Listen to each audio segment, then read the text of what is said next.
صبح 14 سپتامبر سال 2022 در مرز تاجیکستان و قرقیزستان باز تیرپرانی صورت گرفت. جانب تاجیکستان این قضیه را هنوز شرح نداده است، ولی خدمات مرزبانی قرقیزستان گفت تیرپرانی بین مرزبان‌های دو کشور به عمل آمده است. جانب قرقیزستان گفت تیرپرانی در موضع بلکبوشی نویه بادکن صورت گرفته است.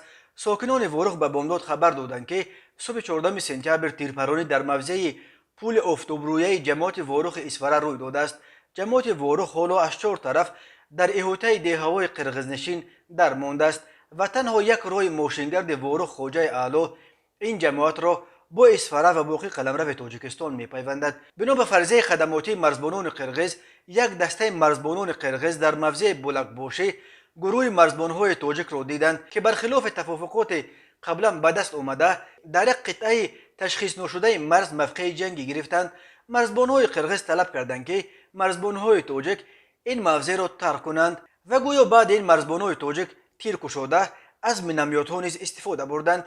بنا به فرضیه جانب قرقیزستان بعد این مرزبانهای قرقیز نیز آتش جوابی کشادند و تیرپرانی شروع شده تا 10 ساعت دوام کرده است. حالا تیرپرانی در مرز قطع شده است. بنا به اطلاع جانب قرقیزستان کسی آسیب ندیده است و فعلا وضع در مرز آرام است.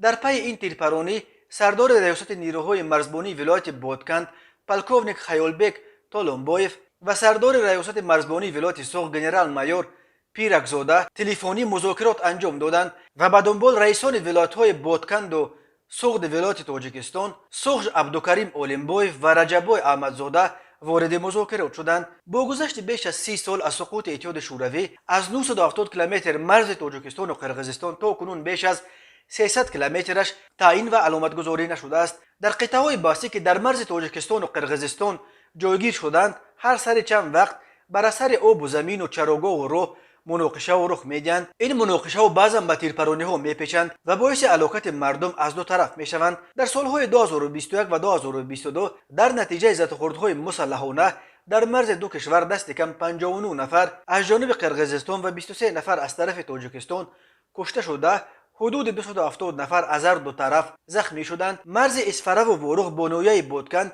یک نقطه اصم داغ در مرز تاجیکستان و قرقیزستان به شمار می رود.